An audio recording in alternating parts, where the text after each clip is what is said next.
Kara Zor-El escapes the dying planet of Krypton. She is delayed on her way to Earth. When she gets here 24 years later, she becomes Earth's newest hero, Supergirl. Welcome to the Krypton Report, a Supergirl podcast brought to you by Southgate Media. I am your host, Tyler Patrick, and you can find me at JTYPatrick on Twitter. So let's get started on what's going on today in the world of the Kryptonians. And here we go. The episode we were talking about with my special guests, and we're going to discuss the costume. Now, I have here with me my becoming more permanent co-host, Mr. Chris Johnson. What's up? I have the lovely, amazing Mr. Solomon Patrick, as some of you have heard from his appearances on Before the Bat and Flash. He's allowed to be on the podcast because it's cute sounding. I have as my special guest my beautiful wife, Miss Jania. Hello. And my okay wife, Taria. His okay wife and my lovely sister-in-law, Miss Taria. No, she's gorgeous. That's beside the point, though. So we're going to talk about the lovely costume that we have for the upcoming Supergirl TV series. Mm-hmm. But first, before we get into what's new, we're going to talk about what's old. Yes. So, Jania, if you will, turn on the iPad. Alright, let's take a look and here. Slide it open. Okay. The picture here depicts Helen Slater's 1978 Supergirl the movie costume. For those of you who don't know, she was in a movie called Supergirl, starring Peter O'Toole. That not many people realize exist. Because it shouldn't. Because it's bad. And we will get into that in a later recording. But what are your thoughts real quick on Miss Slater's costume? Very classic. I really love the boots, I have to say. I love, like, the yellow on top of the red boots. I was actually going to say that. The duct tape boots. Are they duct tape? Because that's pretty awesome. Actually, the story behind them was they started out on production as handmade leather boots, but as the production went on, they didn't have money to replace them, so what you're actually looking at in this picture is gaff tape. I was going to say, it looks like it's adhered, like, directly onto her skin. Yeah. But they're so as they were filming, it was splitting, so they red and yellow gaff taped the boot back on. It works, dude. Hey, it works, yeah. Coming from a theater background, hey, you do what works. I like her costume. It is classic. I really wish we could have... velvet, which is not functional. I was also going to say, the skirt looks velvet. Is the whole thing velvet? The entire thing is velvet. And you know who else had a fight with velvet? Mr. John Wesley Shipp and his bright crimson red velvet suit. That was obvious velvet right there. Yeah, this isn't crushed, per se, but it is velvet. It's a low-class velvet. I will say, I like that this is, as Jania put it, a classic costume. Mm-hmm. Yes. The problem I have with this costume is the problem I have with all Supergirl costumes. If Supergirl is played by a woman, I don't think it should look like a teenager's costume. If this was played by someone in her early 20s or late teens, this costume for me in this film would have been perfect. Helen Slater was 18 when she filmed this film. She looks 59. She looks a little old. She looks like the woman who played Rizzo in Grease, who was 39 when everybody else was 20. Dr. Channing, who later went on to voice what character? Barbara Gordon in Batman Beyond. At the very beginning of the series. I'm just distracted by the fact that she's standing in the middle of a parking lot. It's a scene from with a sign that says, "Love that chicken." Love that chicken. She's at Popeyes. Popeyes is featured prominently in the film, and we'll get into that in the film review. Oh my gosh. The last thing I will say about this costume that I'm not a huge fan of, and it's the same thing that we've talked about before, there's an over-sexualization to it. We'll get to that in a second. The weird part is the breast, and I know this is odd to say because I'm a man, but the breasts are awkwardly separated so the S actually points into the cleavage, but makes the breast actually stand out more. Agreed. I don't know. She looks like the boobs look normal to me for small boobs. I'm not used to. I mean, I'm not personally familiar with small breasts. Where Taria ends and boob begins. Exactly. So, I mean, her small boobs, maybe that's the way that they're shaped. I mean, do you know for a fact they're purposefully separated like that? I don't know. I feel like they are. I mean... And what's funny is, in a nice little segue from what we're seeing, like her over-sexualization, then when we get to what... And the picture we selected... Remember when that movie was made, too. 70... No, sorry. This is 81? 82? Because this is... Peak of Peter O'Toole's career. This is post-Superman 3? Yes. Before Superman 4. Yes. So I think it's 82. Hey, I'm just glad that she's actually wearing a bra. Because a lot of chicks... Well, wait till we get to like the next example of the Supergirl costume. Now, the picture we selected for the next one is the most closely Supergirl costume-esque that we got from Smallville. Yes. Where Laura... This is from episode... I think it's the episode titled Supergirl in Season 10. Yes. And this is the closest representation we get of an actual Supergirl costume. And it's not even that. It is literally...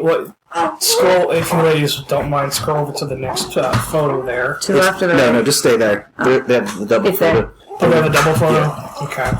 We're going to adjust that here for you. So, Adjust it? her costume... Yeah, they can see both. I can see both. Oh, you can see both? Yeah. Oh, okay, never mind. Sorry.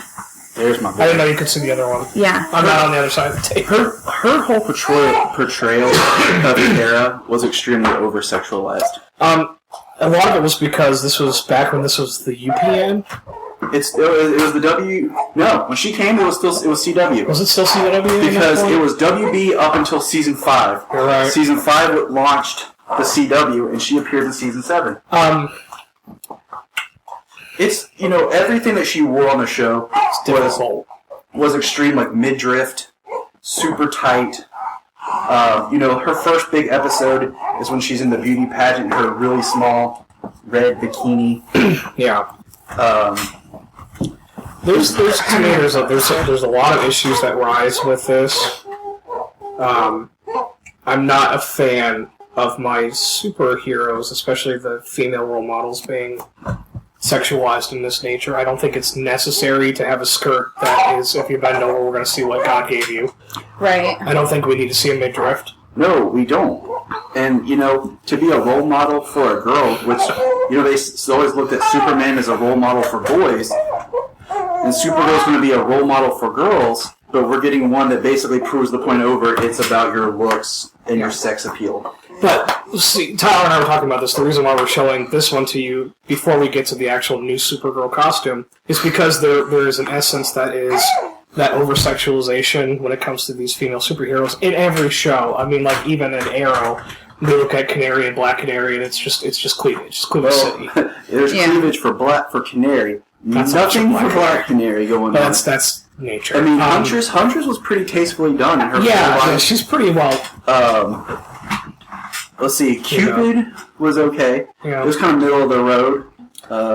But, with that being said, I think superhero films and TV shows are starting to get back into the world of female empowerment, and less about the look of the character and more about what the character represents and where it's going. Which we saw with the costume for Wonder Woman in the new film coming out. It is very tastefully done, and it's not over-sexualized. It's still a skirt. That's never going to probably change, to be honest with you. But the characters within themselves are sexy enough. Yes. You know what I mean? Yeah. The strength that the woman has is the sex appeal, in my opinion. You don't need to over-sexualize it with a midriff showing and the short skirts. That's just too much. Well, just like the Wonder Woman shirt we're going to see, or suit after post-convergence in the comics is a full pants and shirt design. Yeah. That I would be okay with seeing that live action. Yeah. Something more she's a warrior. Yeah, I think we need to go back to the world of functionality in these superhero costumes. So, alright, go ahead, ladies. This is your first time seeing the suit. Go ahead and slide it that way. Yep. And that's what we're getting with our new Supergirl. Very Man of Steel-like to me. Like, it has some hints towards the Man of Steel Superman. It brings in that dark navy undertone. It does. And I really like the dark navy. I think it's pretty cool. Very different. the cape is like the first thing I noticed. It's actually a little bit longer than the one that was done in the 80s. 82, right? Yes, okay.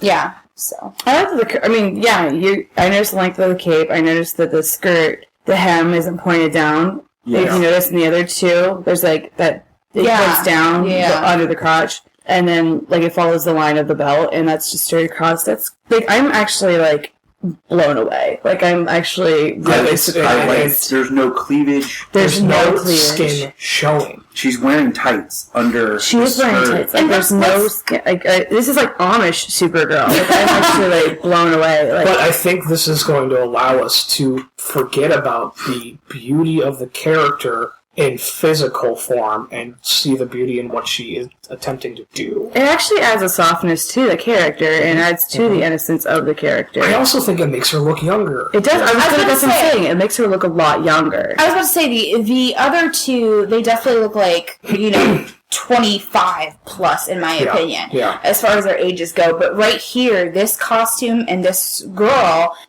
she definitely looks like a teenager, and that definitely plays to an adolescent side of the character. Right. And what's interesting is this version, because Chris and I went over earlier the official summary statement of the show, is she's supposed to be 24, which is interesting because they're making her look younger at 24 compared to the other two, which are supposed to be teen characters. But it's more realistic. Yeah, and let's also not forget the fact that the Earth's yellow sun is going to give her more of a youthful, exuberant look anyway, but at the end of the day, the fact that we're not focusing on midriff, we're not focusing on legs, we're not focusing on breast, we're focusing on the softness and the palette of her skin, and the fact that these darker tones let her skin shine a bit more.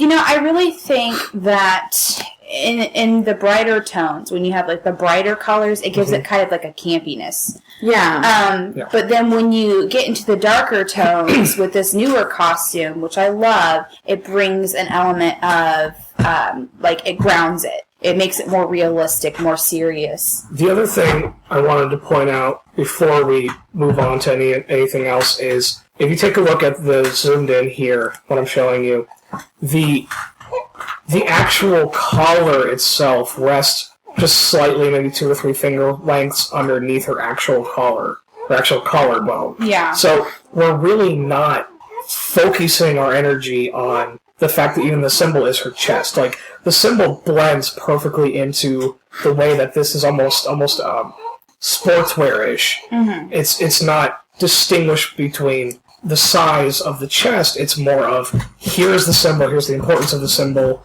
move on. Right. Now let's talk about the symbol for a second. I like this symbol. I love that it's got the yellow inlay. Because I love that it's outlined in the yellow, but then it's the blue behind it, because the hard part is, every time you see any marketing for Supergirl, like in clothes or apparel, it's always pink for a girl. Yeah. But the symbol is not Superman, it's not Supergirl, it's their family symbol. Right. Yeah. So this one is the first time that we have a symbol that is distinctive to her. Kara in Smallville never got the symbol. In basically Helen Slater's Supergirl, it's just the Christopher Reeve symbol. Yes. This is its own, crest for her. The other thing I want to point out is the intricacies in this costume. With the red side panels that are hard to make out. If you take a look here on my screen, you can see there is there is red piping throughout that as well. Cool. So it really does break it up. And if we look at the other 2 pictures that we showed you first, they're just those solid colors. Oh, that's an angry baby. So I was like, I don't like the piping at all. But if you look at it, they're just the solid colors. And there's not love and care put into those costumes like it is in this. I love it because it's going to give her that feminine shape. Mm-hmm. You don't see it very well in this picture, but I think that, there it is. That piping right there on the arms. But I think that'll give her more of the female figure. It also gives her an armor look. Yeah. Now, I'm going to play devil's advocate for a quick moment. Sure. I like this costume. I'm a little intrigued to how, it's like once you get to the belt, it's just pure red. Yes. The skirt, maybe if the tights had been a dark blue to take your eyes, but it's just solid red. The boots, I find interesting because I'm like, is this Superman 2 disco style? So I actually know what they're doing with this. If you look at Henry Cavill's costume in Man of Steel, they did the same thing. The way the fabrics are weaved, and you and I have talked about this before, the way the light hits him on screen on camera, that costume almost looks black-blue, or looks gold, or looks blood-red. The same people who designed the fabric for that costume designed the fabric for this show. Now, I know the costume was created by Academy Award winner Colleen Atwood, who has done work. She did Arrow's suits. She did the Flash suits, which are beautifully done. Yes. But I think we're going to see that. I think the monotony in the leggings or the boots is going to be torn asunder when we see different lighting angles. Honestly, I like it. I like that there's just. I don't know. I just like that there's no flash of skin. It's all one. You know what I mean? I think it's. I love the boots too. I love how high up the boots are. But they're tastefully done. I just like high boots can sometimes be a little sexualized. I was iffy about the boots because I wanted something that might look a little bit more tactical, and not so stylized. Okay. But wouldn't that take away from the costume itself? Maybe. It just depends on how it's done. Like, it's hard to reference. It's like Batgirl's yellow Doc Martens. Yeah. Which I love. The only reference point we have is like the way they did the boots on the Canaries in Arrow, just her style. Oliver's boots are hard to see because they're like this very old school black, but you don't ever really see his boots clearly. But, her boots are interesting. Here's another thing. I had hoped that with this kind of era creation, maybe we could get away from Supergirl having the skirt. Because I feel like, is a skirt practical in fighting and fighting? I love that they have the leggings underneath it, like the tights. I think a skirt is practical in fighting because if you look at like certain martial arts styles where the legging pants are so wide, you can't tell where the legs are going. Right, but let's also include that she flies. Speaking as a girl, though, for comfort-wise, honestly, that might be more comfortable for me than a pair of pants. I'm one of those chicks who pulls up her pants all the time when she's walking. So, in my opinion, I think the functionality, though, for me comes in the fact that this entire costume is streamlined from that neck bone to the bottom of those shoes. It is one connective piece. Yeah. Even though you do have some flapping and you do have some with the cape, you do have that connected piece that is skin against skin. So you have the ability to have that air fly over you and increase your speed. Now, however, if I'm looking back on the other two costumes, those don't work at all. Yeah, those would not be comfortable. Do you know how cold it is 500 feet in the air? But she's warm. Without flying. But you gotta think, the Kryptonians are always warm until they draw from the sun. I know, but they're never cold. You're talking negative degree temperatures. Why do you think they hang out in the fortress that's in the Antarctic? I know this. I'm just saying. No, Tria, you've been making some faces. What is your thought? The thought that went through my head was that it's just the classic Supergirl look has the skirt because dames wear skirts. You know what I mean? Like that's just she was put in a skirt a long time ago, and they just kept her in a skirt. It's also like you think more modern. Okay, even Superman 1 and 2. Ursa wore pants. Yeah. Feora and Man of Steel had on the same body skin suit. Mm-hmm. And then, in more recent DC comic book films. So it's interesting. They're like, what I think would have been cool is if they could still do something like this, but whatever. If, like, she starts off with, like, a suit that's just like Superman's with pants, and she decides she's going to flavor it up. And she cuts it in half, and then makes the bottom. That is still one of my favorite scenes in Batman Superman Apocalypse. Yes. Is where Clark takes her shopping for clothing. That's the first time as a teenager on planet Earth. Yep. And I could see exactly what you're talking about. That could come in like, oh, this is really nice. Or like, if they have the Superman character like they've discussed, he gives her a Kryptonian suit or whatever, and she decides she's going to make it more her own and makes it more girl style. Now, another thing about the skirt, and for me, is it kind of makes her younger, in my opinion. I was thinking, a woman wears a pantsuit, a schoolgirl wears a skirt. Right, exactly. That literally just went through my head. Exactly. So if she's Supergirl, it makes sense. Yeah. I'm just glad she's not wearing white gloves. Yeah. Now Okay. Oh, wow. That's a whole we didn't thing. even bring up the comic book. There's been so The many whole thing, tweets girl. on her comic book costume. We thought we'd just bypass that and just hit the live actions that we've seen. Right. We referenced the Wonder Woman costume where they're going with that. So here's my thought of progression. If what you're saying is true, would we want to see Scottish-style Superman in a kilt? I would. Ew. Well, it's like if Superman under the Red Sun just happened to land and So DC, what we're Scotland. saying is we want an Elseworld tale. Instead of him landing in Russia, he lands in Scotland, and we have Superman with a kilt. Superman under the Emerald Sun. Okay, I really don't want to see him flying in a kilt, though. If he's doing it the Just a old-fashioned kill. way. Just a kill. Can you imagine the cape porn on that one? That also brings up the debate because Superman is an alien. Does he have that or not? Well, if we're I think that's another subject. If we're following Mark Miller's logic, where basically humans expand into Earth, and eventually right. Kryptonians are us, our descendants, and that when Superman was launched Superman from was the Krypton, creators from Prometheus.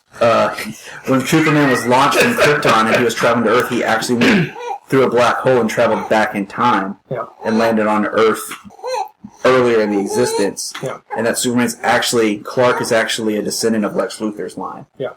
No, and I was just making a joke, but yes. I really don't want to see Superman in a kilt. I'm just, I'm sure if you went to DeviantArt.com, you could find anything you wanted, big guy.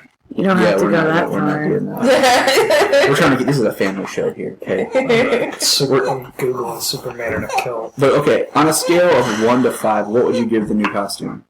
Which is best and which is worst? 5 being the best. Yeah. Oh, totally 5. Yeah. Unia? Yeah, I'd have to agree. I really think that it's top-notch, in my opinion. I can't really think of anything that would be better. It does everything that you want it to do. It strengthens the character as a whole. And it softens the character. Yeah, it does. It completely does. And it does something that none of the other Supergirl costumes that I've personally seen have done. I'm just glad that people have... Oh my god, is that Superman in a kilt? I'll send that to you. Oh my god. That's just for you. I'm just glad, I don't know, it makes me happy that they've moved past the nerd boy boners and gotten actual, legitimate... Yes. I agree. That's one reason, I'm happy with this. And I'm going to pull something up while we finish this up. I will give mine. For right now, because we've not seen the suit and functionality, we've not seen it shot under film, or under how they're going to be producing the show, I'm giving it a 4. But once I see it in movement, once I see it in action, that's probably going to change to a 5. I'm going to split the difference. I'm going 4.5 because I feel like I love everything you said, but I want to see it in functionality. Now, real quick, just while we're talking about costumes, we're going to just do a quick assessment of the costume Disaster. Oh, Lord. of the failed Wonder Woman show that didn't launch in the secondary costume when it wasn't pure plastic. What is that? That is a 70s pantsuit. I watched the this? pilot episode with Tyler about the first 5-10 minutes. Yep. Oh my gosh. Yep. She's mad that her pants are baggy and yet her boobs are... Oh, She's drooping in all the wrong places. Now, we're and gonna- tighten them all. We're going to show this real quick because I like that they tried to do pants, but this was the first iteration. Yep. They did this, and there was such a backlash about the way Paint on where costume. it looks like she's just wearing vacuumed vinyl. Well, I mean, but what's the difference between the panties that she wears? It starts out like this. It goes to the costume I showed you first. Though, and I like that they tried to do non-leather pants. And then at the end of it, she's in traditional... Let's see if I can find the picture. She's in the traditional Wonder Woman Swimsuit. swimsuit, 70s style. And I was just So the thing is, a TV series is destined to fail when they have 3 costumes in the first bit. it makes me wonder if they would have changed everything. It was something that I think was rushed. It was rushed and should not have been made. And, but like I said, this, to me, this TV, her costume here, yeah, here we go. Here's the picture. Let's just show all of the leg. this whole thing to me was just pretty much the epitome of let's just kind of keep that sexualization going for a female costume. Like they at first were like, oh, we'll do pants to make it not. This is intimate wear at this point. It looks like it's painted on. Like, I think you can actually buy that outfit on superherostuff.com. I think you can buy it on Hot Topic in the lingerie section. Yeah, that's what I'm saying. Like, there's an intimate section. Who's the creepy bald guy? Stuntman. Thank you. I was just like, I'm sorry. Who's the creepy So the guy trying so hard not to look at her boobs. Yeah. Like, So I mean, like you look at that, and like was the closest thing we've had. More recently, that failed. Like just the idea of where the costumes were. I'm really happy to see what they're going with the new costume. The other thing I will say, and this will be my last bit, is I'm glad that the fitting for the costume was properly done. When we look at that Supergirl costume before it even hits television for the pilot, it looks completely functional. It looks like it was made specifically for her, and I think it's going to hold true to form. I like that the way they're doing, like the costume like Grant wears as the Flash looks like you could put that on and chill in it. Like you'd be kind of cool, just like, hey, I'm wearing my Flash costume. Yep, not it's hey, his costume. Hey, I'm vacuum sealed in this. Like we talked about today on an earlier cast that the Catwoman costume in Batman Returns was she would put it on and then they would vacuum seal her in it, and she could only film for a few moments at a time before she passed out. That's too much work for a costume. And I feel like when it actually did tear, she felt so much relief. But like when she did the scene where it was ripped. But that's the time we have today. I want to thank my special guest, Miss Turia. Anything you want to say? Mrs. Turia, by the way. oh my Mrs. god. Turia. Mrs. Turia, I don't know. I've seen so much. I've learned so much. The love Virginia, parting words. Well, I mean, thanks for letting us be on the cast, man. Yeah, thanks for bombarding us with that. We needed real females' opinions on things, so we didn't sound like two dudes talking and sounding like women. These guys are just trying to be metamist. Yeah. And of course, We're male feminists. Which I say all the time when people look at me like I'm an idiot. Yep. of course, Mr. Solomon. Snoring Yay, away. Solo! He'll be talking and chatting. And then Mr. Chris Johnson. Yep, and again, you can always find me at my Twitter handle, NotSoTinyDancer86. And you'll find me at JTYPatrick. Shoot me a tweet. Shoot the cast a tweet at Last Daughter. And catch you later. Thank you for listening to the Krypton Report, the Supergirl podcast. Hit us up on Twitter at Krypton Report. Leave us a review on iTunes and let you know what you think, how the show can be better, your thoughts on Supergirl, and anything else you feel like chatting about. And I'll catch you next week.